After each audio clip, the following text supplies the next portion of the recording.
This is the first part of a series of tutorials that I'm going to do for you on the first project, the vector portrait.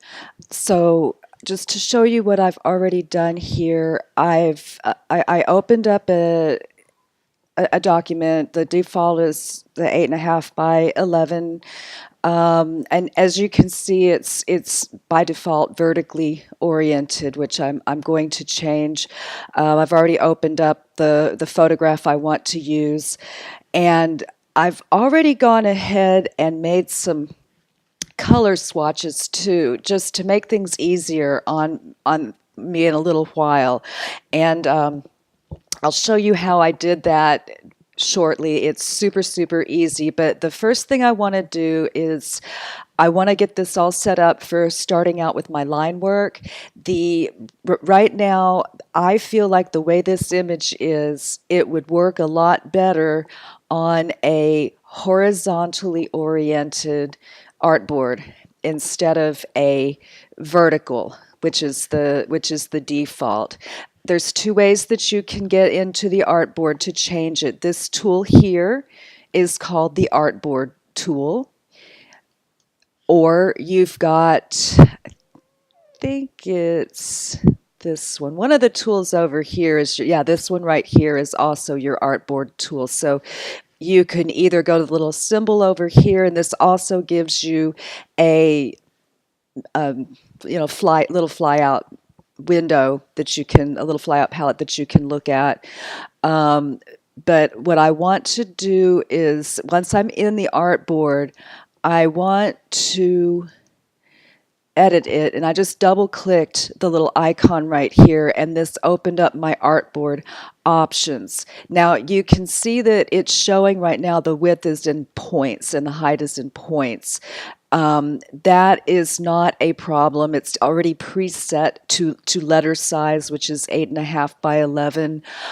The reason it's showing up in points is because it is set up to do that, to show in points by default. And that's something that you can very easily change in preferences. What I want to do now, however, the only thing I'm concerned with is turning this to the horizontal, or what you might be more familiar with as the landscape orientation. And I'm going to click OK, and here I am, back in with my artboard. The background looks all white because I'm still in the active artboard tool. You can see I've got my little dotted lines and my little crosshairs here, and that means that until I click on another tool, I'm still actively editing the artboard. Okay, and I can duplicate this, I can make more of them, I can make them bigger, I can make them smaller. I can show you how to do that on the next project, but for now, let's just go back to our workspace. And what I'm going to do, just like I did in the last exercise, I took my photograph, I'm going to scale it up a little bit, and I want to take as much advantage of the 8.5 by 11. Remember, I asked you guys to make this 8.5 by 11, so when I give you specific measurements, this is like a graphic design class, and so one of the most important things is what's my format? What am I going to be working with? What do I have to design within? And work from there. And so I'm going to scale this up to take up as much space as I can on this 8.5 by 11 board. I've got a couple of little restrictions here that I'm going to have to work around, because I can't have the picture it just floating around in the middle like this. No matter what I do, this edge and this edge have got to go all the way over into this corner, because I've got them cropped in the picture, and unless I'm really feeling confident about my drawing skills and feeling like I could draw something back in, which is doable, but that's for another class and another time. But then what I have to decide is, well, how much of it if it's shoved all the way over here on the side, is that going to be okay? In the demo that you saw on YouTube, it had a longer format and it had some text off to the side. I think I'm going to just make a little bit of a compromise here. I'm going to make it just a little bit bigger, and remember to hold your shift key. Always, always do that. Hold your shift key when you do this, okay? I'm just going to, try to buy myself a little bit more space in the 8.5 by 11 working area. And you can see now that I'm bleeding off the top and the bottom just a little bit, but that is not a problem. Okay, so there I think I can work within that. All right, I'm going to close this artboard palette out. I don't like to have any palettes open that aren't necessary because I personally like to have a very clean workspace. The next thing I want to do to get ready for drawing in my line work, which is the first part of this project, I'm going to reduce the transparency. There's a couple of different ways I can do that.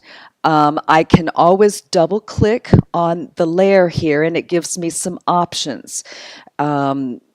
I can change the color that we associate with this layer. I can lock it here. I can dim the images to 50% if I wish. And that'll do the same thing that I can do with the transparency, which I'll go ahead and show you because you'll be using this more. This is your transparency palette. And by the way, all of these palettes are under window.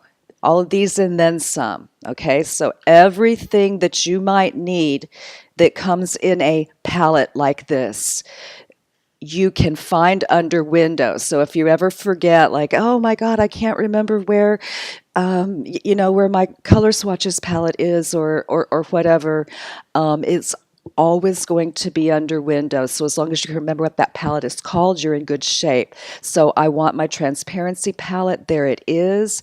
It's set default at 100%. I can either enter in a number right there, or if I prefer, I can just take a little slider bar down. And of course, nothing happened because why? I didn't have my picture selected.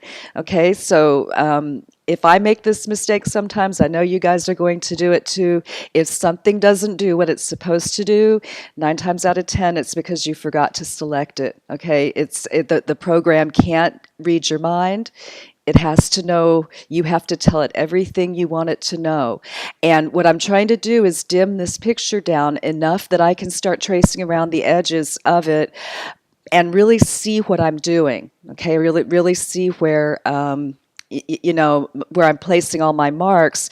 And that way, this is just a guide. Whoops. Where did it go? Sorry about that, guys. Let's bring it back. This is just a guide, okay? So 1 or 2 more things I'll show you on this segment of the tutorial. Let me get back into layers. This is just a template for us. We don't want to accidentally draw on this layer, okay? So we are going to lock it and create a new layer. And I'm going to give this layer a name. I'm going to call this contour. Okay? And what that is going to do is it's going to allow me to draw that initial set of outlines on a different layer, and I won't accidentally mess anything up with layer 1. Okay? I'm going to go ahead and stop here, and I will see you on the next one.